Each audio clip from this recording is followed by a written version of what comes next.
On page 52 in our book, we're going to finish up solving absolute value equations. So at the bottom, you're going to see try these B. We're going to start with question A.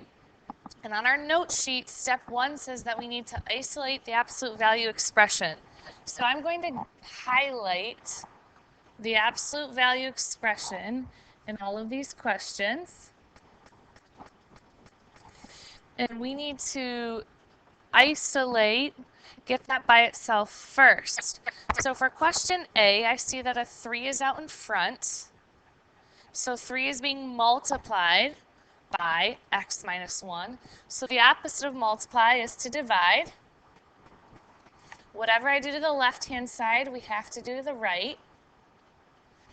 So then we have x minus 1 equals 4.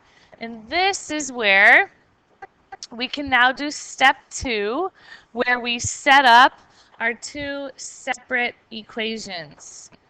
Okay, so my first equation, we just drop the absolute value bars and everything stays the same. So x minus 1 equals 4. My second equation is x minus 1 equals, so that's the same, but instead of a positive 4, this time we have a negative 4. And now we solve them both.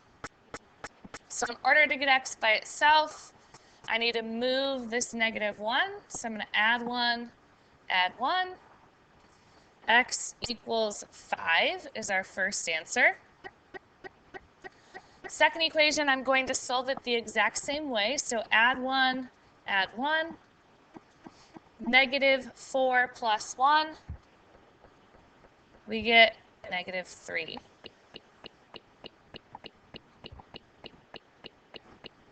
Question B, I see the absolute value of x, and after that it says minus 14, and that's my loose number that I want to move to the other side. So I'm going to add 14, and we get the absolute value of x equals 6 plus 14 is 20. So now this is where we set up our two equations. Or this question is saying, what x values are 20 units away from 0? What could I plug in right here for x to result in a positive 20? Or I can follow my steps where I drop my absolute value bars, and x is already alone, so that would be my first answer.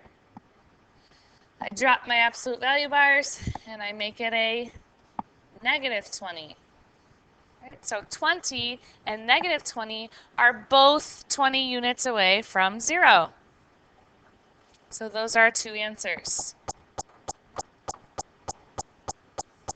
Question C. I have the absolute value of x plus 4, and after that I see a plus 5 equals 8.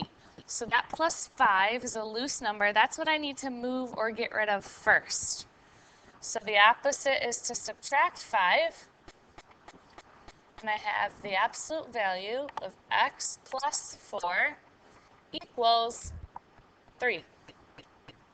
Now remember, this original equation is gone, and I'm going to use x plus 4 equals 3 to set up my two new equations. So get rid of the bars, and everything stays the same. X plus 4 equals 3. The second one, x plus 4, this time has to equal a negative 3. Solve for x in both equations. So subtract 4, x equals negative 1. My second equation, I'm going to solve the exact same way. So subtract 4, x equals negative 7.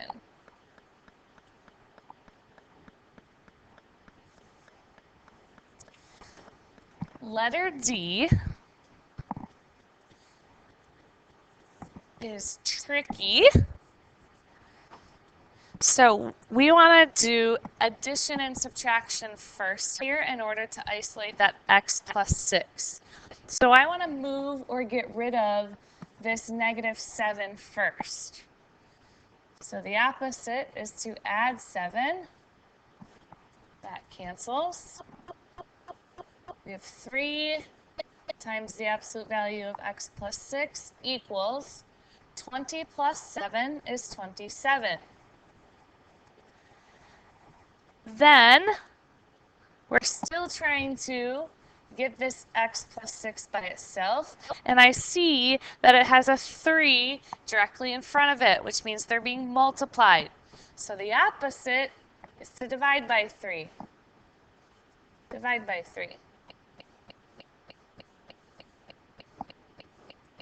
So the absolute value of x plus 6 equals 27 divided by 3. We get 9. Now I want you to set up your two equations and to solve them.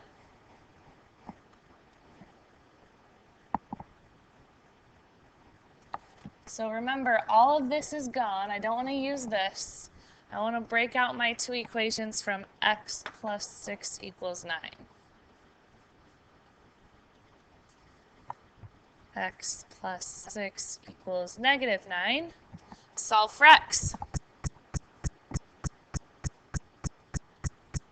Subtract 6 from both sides.